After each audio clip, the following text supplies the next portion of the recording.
A teoria geral do crime é basicamente o sistema operacional do direito penal. E para gabaritar aquelas questões mais cabeludas em concursos, dominar esse sistema é o caminho. Então, bora entender direitinho como essa engrenagem funciona. Olha só o nosso roteiro de hoje. A gente vai seguir um passo a passo bem lógico. Vamos começar com o conceito de crime, depois mergulhar nos seus elementos, entender as regrinhas de tempo e lugar, resolver uns conflitos de normas e, claro, fechar com aqueles pontos-chave que são ouro para a prova. Vamos lá. A primeira pergunta é a que vale ouro.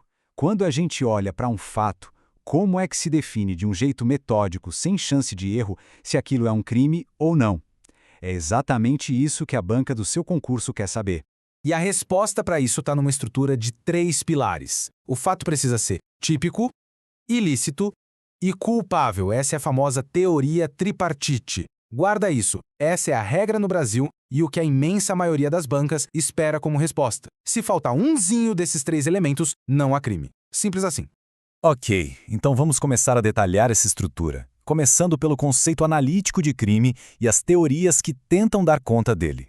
Bom, existem 2 grandes teorias. A bipartite, que diz que crime é só um fato típico e ilícito.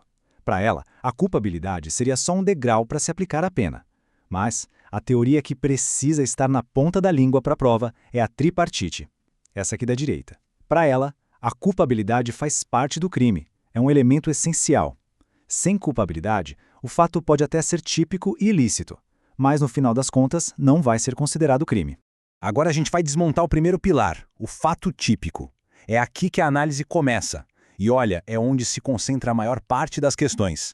Então atenção máxima aos detalhes agora, beleza? Pensa nisso como um checklist de 4 etapas, e tem que ser nessa ordem. Para um fato ser típico, ele precisa ter, primeiro, uma conduta humana. Segundo, um resultado lá no mundo real. Terceiro, o nexo causal, que é a ponte que liga a conduta ao resultado. E por último, a tipicidade, que é o encaixe perfeito daquela conduta na descrição da lei penal. Se falhar em qualquer um desses pontos, a análise para ali mesmo. Dentro do fato típico, a gente também encontra os personagens dessa história. O sujeito ativo é quem pratica a conduta, o agente.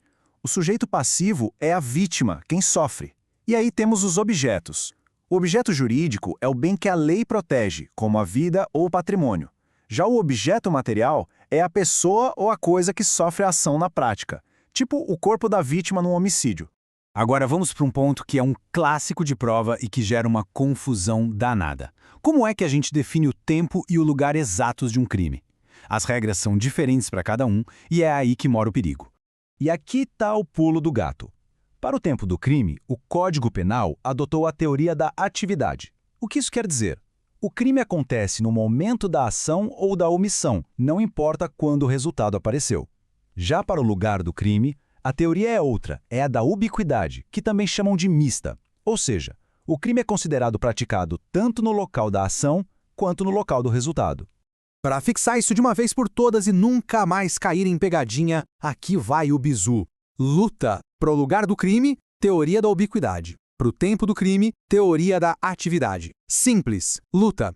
Certo. Agora, a gente entra em cenários um pouco mais sofisticados. O que acontece quando uma única conduta parece se encaixar em várias leis diferentes? Ou quando um ato só gera vários crimes? Vamos ver as regras para resolver esses conflitos? Para resolver esse nó do conflito aparente de normas, a gente usa 4 ferramentas. O princípio da especialidade, que diz que a lei específica ganha da geral. O da subsidiariedade, em que a norma principal afasta a secundária. O da consunção ou absorção, que é quando o crime mais grave engole o menos grave, que foi só um meio para chegar no crime fim. E, por fim, a alternatividade, que se aplica naqueles tipos penais com vários verbos. Praticar qualquer um deles já configura um crime só. E quando uma única conduta gera mais de um resultado criminoso? Aí a gente tem o concurso de crimes. Olhando aqui o exemplo do concurso formal, ele vai ser próprio quando o agente não tinha intenções separadas para cada resultado. E vai ser impróprio quando, com uma ação só, a intenção era produzir todos aqueles resultados de forma independente. Saber essa diferença é fundamental porque muda totalmente o cálculo da pena. Para fechar com chave de ouro, vamos juntar todo o esqueleto da teoria do crime num resumão visual. É para consolidar os pontos essenciais e deixar tudo fresco na memória para a revisão final. Esse slide aqui é o mapa da mina. Na primeira coluna, os elementos do fato típico.